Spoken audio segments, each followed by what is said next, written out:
ప్రముఖ ఎన్నికల వ్యూహకర్త ప్రశాంత్ కిషోర్ బీఆర్ఎస్ పార్టీపై కీలకమైనటువంటి వ్యాఖ్యలు చేశారు.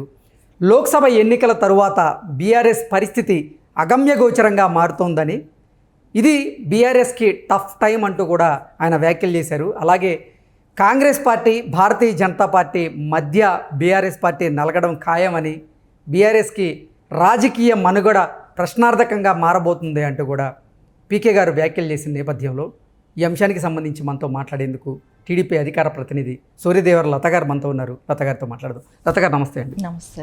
లత గారు, ప్రశాంత్ కిషోర్ గారు బీఆర్ఎస్ పార్టీ మీద కీలక వ్యాఖ్యలు చేశారు. బీఆర్ఎస్ పార్టీ మనుగడ ప్రశ్నార్థకంగా మారబోతుందని, అలాగే భారతీయ జనతా పార్టీ, కాంగ్రెస్ పార్టీ మధ్య నలిగిపోబోతోంది బీఆర్ఎస్ పార్టీ అంటూ కూడా ఆయన కీలక వ్యాఖ్యలు చేశారు. అలాగే అసలు ఇది బీఆర్ఎస్ పార్టీకి టఫ్ టైం అంటూ కూడా ఆయన వ్యాఖ్యలు చేశారు. ఏంటి ఆయన వ్యాఖ్యల వెనక ఉద్దేశం ఏంటి అంటే ఏం చెప్తారు? ప్రశాంత్ కిషోర్ గారి గురించి మనకు అందరికీ తెలిసిన విషయమే. ఆయన ప్రతిదీ అనాలిసిస్ చేసి చెప్పటమే కానీ, ఆయన సర్వేలే కానీ మనం ప్రతిదీ చూస్తూనే ఉన్నాం. ఆయన సర్వేలు ప్రతిసారి కూడా ఎగ్జాక్ట్లీగా కరెక్ట్ అవుతూనే వచ్చాయి ఇప్పటి వరకు కూడా. సో ఆయనకి ఇప్పుడు టీడీపీ గురించి కూడా ఆంధ్రప్రదేశ్లో అదే చెప్తున్నారు. నారా చంద్రబాబు నాయుడు గారి గవర్నమెంట్ ఫామ్ చేస్తారు. సో ఫస్ట్ తెలంగాణ గురించి మాట్లాడితే, తెలంగాణలో ఖచ్చితంగా బీఆర్ఎస్ పని టఫ్ టైమే. ఎందుకంటే రెండు నేషనల్ పార్టీల మధ్యలో బీఆర్ఎస్ పార్టీ అనేది చాలా కష్టం అయిపోతుంది. ఈ రేపు లోక్సభ ఎన్నికల తర్వాత ఇప్పటికే జంప్ అయిపోతున్నారండి అందరూ. ఈరోజు కూడా 3 ఎంపీలు జాయిన్ అయ్యారు. సో ప్రతి వాళ్ళు కూడా గవర్నమెంట్ ఏది ఫామ్ చేస్తుంటే, ఇప్పుడు సెంట్రల్లో బీజేపీ ఉంటే బీజేపీలకి, స్టేట్లో కాంగ్రెస్ ఉంది కాబట్టి స్టేట్లోకి ఈ 2 పార్టీలకి వెళ్ళిపోతారు. సో అది కూడా కాకుండా బీఆర్ఎస్ ఏంటంటే మొత్తం కరప్షన్ ఎక్కువైపోయింది. సో ఈ కరప్షన్ ఈ 5 ఏళ్ళు తట్టుకొని నిలబడగలుగుతారా? నిలబడలేదు. ఎందుకంటే అంత కరప్షన్ ఉంది. సో ఇన్ని లక్షల కోట్లు ఇంత బాధ్యతగా వీళ్ళు ఎలా ఇన్ని సంవత్సరాలు, వీళ్ళు 10 సంవత్సరాలు చేసిన గవర్నమెంట్లో వీళ్ళు చేసిన అవకతవకలన్నీ ఒక్కొక్కటి బయటపడతాయి. సో ఈ బయటపడటంలో కానీ 2 నేషనల్ పార్టీలు ఎప్పుడూ కూడా ఒక ప్రాంతీయ పార్టీని ఎదగనివ్వవు. సో అది కూడా కాకుండా ఇతను మొనోపాలీ లాగా తయారై ఉన్నారు కేసీఆర్ గారు. లాస్ట్ మనం 10 ఏళ్లలో ఆయన దొరలాగాను, మిగతా ప్రజలంతా ఏదో ఆయన బానిసల్లాగా చూసారే కానీ ఏ రోజు కూడా ఆయన మనం గవర్నమెంట్ సర్వెంట్ లాగా కూడా ఏ రోజు మనకు ముఖ్యమంత్రి పదవి అనేది ప్రజల అభిమానంతోనూ, ప్రజలు వేసిన ఓట్లతోనూ మనం వచ్చినామే కానీ అనే ధ్యాసలో ఆయన లేడు. నేనేదో గ్రేట్ అనే ఫీలింగ్లోనే ఉండేవాళ్ళు. సో వాళ్ళ ఫ్యామిలీ మొత్తం కూడా కేటీఆర్ గారే కానీ, కేసీఆర్ గారే కానీ, హరీష్ రావు గారు కానీ, కవిత గారు కానీ, వీళ్ళందరూ ఏదో వాళ్ళ ఫ్యామిలీ ఒక గ్రేట్ థింగ్ అన్న ఫీలింగ్లో ఉన్నారే కానీ మనము నార్మల్ పీపులే ప్రజల దృష్టిలో అనే తత్వం లేదు. కానీ ఇప్పుడు తెలిసి వచ్చి ఉంటుంది మేబీ. అందుకని వాళ్ళ మనుగడ అయితే చాలా కష్టంగా ఉంటుంది. వాళ్ళ పార్టీ అనేది ఉండటం కూడా కష్టమే అవుతుంది. ఈ 5 ఏళ్లలో కానీ నిలబడిందంటే పార్టీ ఉంటుంది. ఈ 5 ఏళ్లలో వాళ్ళ పార్టీ కానీ నిలబడకపోతే లైఫ్లో ఇంకా పార్టీ ఉండదండి. ఎందుకంటే అంత కరప్షన్ ఉంది. వీళ్ళు కూడా వెయిట్ చేస్తున్నారు, ఎప్పుడెప్పుడు పట్టుకుందామా అన్నట్టే ఉంది. చాలా టఫ్ టైమే వాళ్ళకి. ఎందుకంటే కవిత గారు లిక్కర్ స్కామ్లో ఆల్రెడీ బుక్ అయి ఉన్నారు. సో వెళ్ళను అని చెప్పి ఏదో ఆవిడ అబ్జెక్షన్స్ పెట్టి, ఏదైనా అధిష్టానంలో నాకు వర్క్ ఉంది, నాకు కొన్ని బాధ్యతలు అప్పచెప్పారు, అందుకోసం నేను రాళ్ళ కోర్టు దృష్టిలో. సో అందరూ సమానమే. నీ అధిష్టానం ఇది గవర్నమెంట్ కాదు, ఇది ఒక పార్టీ. ఆ అధిష్టానం మీకు అప్పచెప్తే నేను దాని వర్క్లో బిజీగా ఉన్నా, నేను రాలేను అనటం అనేది ఎలా అనిపిస్తుందండి? కామన్ ప్రజలకి ఒక కోర్టును ధిక్కరించినట్టే కదా. నువ్వు ఒక ఎదుర్కోవాల్సిన కేసు గురించి నువ్వు వెళ్ళి సంజాయిషి చెప్పుకోవాల్సిన కేసులో నువ్వు తప్పించుకోవటానికి ఇలాంటి మాటలు చెప్పడం కరెక్ట్ కాదు. సో నువ్వు ప్రజలకి ఇలాంటి మెసేజ్, మీరందరూ కూడా మీ పర్సనల్ ప్రాబ్లమ్స్ చెప్పేసుకొని ఎస్కేప్ అవ్వండి అంటామా? నువ్వు నిజాయితీ పర్రాలైతే నువ్వు వెళ్ళి అక్కడ చెప్పి నువ్వు బయట దానిలో అప్రూవల్గా అయ్యి నువ్వు బయట వచ్చిన రోజు అందరూ హ్యాపీగా ఫీల్ అవుతారు. ఓ కవిత గారికి దీనిలో సంబంధమే లేదు, ఆవిడని కావాలని ఇరికిచ్చారని అది అనుకుంటారు. నువ్వు ఎన్ని రోజులు తప్పించుకునే కొద్దికి ఎలా అవుతుంది అంటే, సో నువ్వు భయపడుతున్నావు అన్నట్టే ఉంటుంది. సో ఇవన్నీ ఒక్కొక్కటి ఇప్పుడు హరీష్ గారికి కాళేశ్వరం, కేసీఆర్ గారికి, హరీష్ రావు గారికి, రేపు ఈ ధరణి, ఈ భూముల విషయాల్లో అన్నీ ఇంకా అవి చుట్టుకుంటాయి. ధరణి ప్రతిదీ విషయంలో వాళ్ళు ప్రతిదీ దానిలో కూడా ఎక్కడ స్కామ్ అనేది జరగకుండా చేసిన దాఖలాలు లేవండి. ప్రతిదీ ప్రతి దాంట్లో అవినీతి అవకతవకలు. సెంట్రల్ గవర్నమెంట్ స్టేట్ గవర్నమెంట్ రెండు కాసు కూర్చున్నాయి. సెంట్రల్ గవర్నమెంట్కి కూడా ఎందుకు కోపం అంటే బీజేపీకి కూడా ఈయన ప్రతి చోట నేను పార్టీ పెడతాను, నేను చాలా గ్రేట్ అనే ఫీల్ అయ్యాడు. సో 500 కార్లు 600 కార్లతో మహారాష్ట్ర వెళ్ళాడు. అక్కడ నేను ఏదో చేస్తాను థర్డ్ ఫ్రంట్ అని వాళ్ళని వీళ్ళని కలిసి వచ్చాడు. అది కూడా కాకుండా ఆయన ఇక్కడికి వచ్చినప్పుడు వాళ్ళకి ఇవ్వాల్సిన విలువే కానీ గవర్నర్ని కానీ మనం అందరం చూసాం. ఒక మహిళగా ఇవ్వాల్సిన గౌరవం కూడా ఇవ్వలేదు. అదంతా వాళ్ళలో ఉంటుందండి, ఎలా వదులుకుంటారు? వాళ్ళకి ఛాన్స్ వచ్చింది ఇప్పుడు, సో ఖచ్చితంగా వాళ్ళు అదే పాటిస్తారు.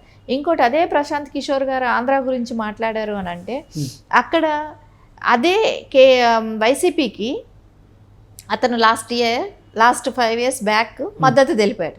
సో వాళ్ళకి సర్వేలు చేశాడు, వాళ్ళకి పని చేసి పెట్టాడు, అన్ని చేసిన అతను ఈరోజు బయట వచ్చి నువ్వు ఇంట్లో కూర్చొని నేనేదో పథకాలు ఇస్తున్నాను అనుకుంటే జరగదు, డబ్బులు ఇస్తే ఓట్లేస్తారనుకుంటే జరగదు, నువ్వు చేసిన అభివృద్ధి ఏంటి అనేది ప్రెస్ మీట్ ముఖంగా నేను తప్పు చేశాను లాస్ట్ టైం నీకు నేను పనిచేసి అనేది ఆయన ఓపెన్గా ప్రెస్ మీట్ ముందు మనకు బహిర్గతంగా చెప్పిన విషయం అవుతుంది ఇప్పుడు మనకు. సో చంద్రబాబు నాయుడు గారు చేసిన డెవలపే కానీ ఆయన ఇంకో 5 years ఉండుంటే ఇంకా ఎంత డెవలప్ అయ్యేదే కానీ ఇవన్నీ కూడా మనకు ఖచ్చితంగా ప్రజలకి తెలుసు ఆయన ఉంటే ఎంత బాగా ఉండేదో స్టేట్ అనేది. ఇతను వచ్చిన తర్వాత ఇవన్నీ జరుగుతున్నాయి అని అంటేనే ఆఖరికి సెక్రటరియట్ని కూడా తాకట్టు పెట్టేశాడు. ఇంకా దీనికన్నా దారుణమైనది ఏముంటాయి చెప్పండి? సెక్రటరియట్ని కూడా తాకట్టు పెట్టేసేసుకోవటం. సో ఇవన్నీ ప్రశాంత్ కిషోర్ గారు చేసుకున్న సర్వేలోనే తెలిసిన విషయాలు ఏంటంటే, సో ఇతను దారుణంగా, ఎందుకంటే ఇతను చేసిన సంక్షేమాలే కానివ్వండి, ఇతని డెవలప్మెంటే కానివ్వండి, ఇచ్చిన మాట కానివ్వండి, తప్పటం కానివ్వండి. ఎందుకంటే పోలవరం పూర్తి చేస్తానన్నాడు, ఏం పూర్తి చేశాడండి? ఓకే, ప్రస్తుతం తెలంగాణలో జరుగుతున్నటువంటి రాజకీయ పరిస్థితులు పరిణామాలను చూసిన తర్వాతే ప్రశాంత్ కిషోర్ బీఆర్ఎస్ పార్టీ మీద ఇటువంటి వ్యాఖ్యలు చేశారా, లేదంటే ఇక్కడ ఆయన ఒక సర్వే చేయించి సర్వే ప్రకారంగా అసలు పార్లమెంట్ ఎన్నికల తర్వాత బీఆర్ఎస్ పార్టీ పరిస్థితి అగమ్యగోచరంగా మారబోతుంది అంటూ వ్యాఖ్యలు చేశారా అంటే ఏం చెప్తారు? ఖచ్చితంగా ఇప్పుడు ఒక స్టేట్ గురించి మాట్లాడాలి అనుకున్నప్పుడు సో ఆ స్టేట్ మీద అవగాహన ఉంటేనే మాట్లాడతారు. సో ఆయనకి అవగాహన ఉంది కాబట్టి ఆయన సర్వేలు ఆల్రెడీ చేయించుకున్నారు కూడా, లాస్ట్ ఎలక్షన్ కూడా చేసే ఉంటారు, ఇప్పుడు కూడా లోక్సభ వస్తుంది, ఆల్రెడీ ఆయనకున్న ఇన్ఫర్మేషన్ ఆయనకు ఉంటుంది. సో ఖచ్చితంగా బీఆర్ఎస్ అనేది ఈ ఎలక్షన్లో నేను అనుకుంటున్నాను చాలా దారుణంగా, రేపు లోక్సభలో కూడా వాళ్ళకి ఏం పెద్దగా మెజారిటీ వచ్చేసి ఏదో గొప్పగా సీట్లు వచ్చేసేది ఏమీ ఉండదండి. ఎందుకంటే ఆల్రెడీ సెంట్రల్లో గవర్నమెంట్ వచ్చి బీజేపీ ఉంది, స్టేట్లో కాంగ్రెస్ ఉంది. సో ఈ 2 పార్టీలే చూస్ చేసుకుంటుంది కానీ ఈ ప్రాంతీయ పార్టీని దీన్ని చూస్ చేసుకోవటం కూడా కష్టం. ఇంకోటి తెలంగాణ సెంటిమెంట్ అనుకుంటున్నాడే కానీ సెంటిమెంట్ మూలాన మనకు రాష్ట్రం కావాలనుకోవటం ఒక్కటే కానీ ఆ రాష్ట్రం వచ్చేసిన తర్వాత ఇంకా సెంటిమెంట్ని పెట్టుకొని ఇంకా అధపాతాళానికి వెళ్ళిపోవాలని ఎవరు కోరుకోరండి. ఇట్లా స్కాములు జరుగుతూ స్కాముల్లోనే నేను ఏదో చేశామనేది బట్టబయలుగా తెలిసిన రోజు ఏ తెలంగాణ పౌరులు కూడా ఇలాంటి గవర్నమెంట్ను, ఇది కేసీఆర్ గారు లాంటి వాళ్ళని ఎన్నుకోవటానికి ఇష్టపడరు. ఎందుకంటే మనం చేసిన అభివృద్ధి కానివ్వండి ఏదైనా సరే, ఒకటి తెలంగాణలో అభివృద్ధి అనేది చంద్రబాబు నాయుడు గారు చేసేసారు. సో అది ప్రాసెస్ నడుస్తుంది. ఇప్పుడు అండి ఒక హైటెక్ సిటీ ఇది సాఫ్ట్వేర్కి జోన్ అని చెప్పి ఆడ కట్టినప్పుడు ఆ చుట్టుపక్కల కంపెనీలు ఆటోమేటిక్గా వచ్చేస్తాయి, అది ఆటోమేటిక్గా వచ్చేసాయి. సో నువ్వు వచ్చిన తర్వాత అక్కడ నేను సింగపూర్ చేసిన ఇది చేసిన అంటే అది చేసింది ఎవరు? స్టార్టింగ్ చంద్రబాబు నాయుడు గారు చేసేసారు. అది చేసేసిన దాని మూలాన అది ఆటోమేటిక్గా డెవలప్ అయిపోయింది. సో మెట్రో ఈ ప్లానింగ్లన్నీ కూడా ముందే జరిగిపోయినటివే, ఎయిర్పోర్ట్లు అవన్నీ కూడా ముందే జరిగిపోయినటివే. మనం వచ్చి చేసింది ఏంటి అని అనుకుంటే ఒక సెక్రటరియట్ కట్టావు, అమరవీరుల స్తూపం కట్టావు, ఈ కాళేశ్వరం కట్టావు. సో వీటిల్లో ఏది పనికొచ్చేది ఏది పనికిరాదని బ్యారేజ్ వేసుకుంటే కాళేశ్వరం పనికిరాదు, సెక్రటరియట్ ఇప్పుడు కట్టుకోవాల్సిన అవసరం లేదు, ఆల్రెడీ సెక్రటరియట్ ఉండేది. నీ వాస్తు ప్రాబ్లం, నీకు అక్కడికి వెళ్తే కలిసి రాదనో ఏదో అనుకొని నువ్వు కట్టించావు. సరే, నువ్వు అది కట్టించిన తర్వాతైనా నువ్వేమైనా గెలిచావా? నువ్వు వెళ్ళి కూర్చున్నాక నువ్వేమైనా గెలిచావా? నీవు ఓన్లీ మూఢనమ్మకాలతో ఒక ఉన్న సెక్రటరియట్ని కూల్చేసి నువ్వు ఇది కట్టడానికి ప్రజాధనాన్ని ఎంత దుర్వినియోగం చేసావు. సరే, అమరవీరుల స్తూపం అని అన్నావు, ఎప్పుడు గుర్తొచ్చింది? 10 ఏళ్లకి అమరవీరులు ఎవరని గుర్తింపు వచ్చింది. వాళ్ళ ఎవరనేది ఈరోజు తెలిసిందా నీకు? ఇదివరకు తెలియదా? ఇదివరకు ఆలోచించి ఉండాలిగా. సో వాళ్ళకు కూడా అమరవీరులు వాళ్ళను కూడా సన్మానించడం సత్కరించడం అనేది ఎప్పుడు చేసావు? ఎలక్షన్ బిఫోర్ చేసావు, ముందు పట్టించుకోలేదు వాళ్ళ గురించి. అదన్నీ ప్రజలకి తెలుస్తుందండి. తెలంగాణ సెంటిమెంట్ ఎంతవరకు? మాకు రాష్ట్రం కావాలి అంతవరకే. సో అది వచ్చేసింది, ఇంకా అవసరం లేదు. డెవలప్మెంట్ కావాలి, ఉద్యోగాలు కావాలి మా పిల్లలకి, వాటి మీదే వాళ్ళ ఇది. కానీ మాకు డెవలప్మెంట్ చూపెట్టని కోరుకుంటారే కానీ నువ్వు బతకటానికి నీ కోసము తెలంగాణ స్టేట్ అందరి ప్రాణాలు త్యాగం చేసి నీ కోసం స్టేట్ తీసుకొచ్చి ఇవ్వలేదు కదా, నీ కుటుంబం కోసం ఇవ్వలేదు కదా. సో అది ప్రతి తెలంగాణ పౌరుల్లోనూ ఉంది. పార్టీలు కూడా మేబీ బీఆర్ఎస్ని మటుకు కాంగ్రెస్ కానీ బీజేపీ కానీ ఇంకా ఎదగనివ్వటం అనేది కష్టం అండి. ఆ పార్టీ మనుగడైతే కష్టమే.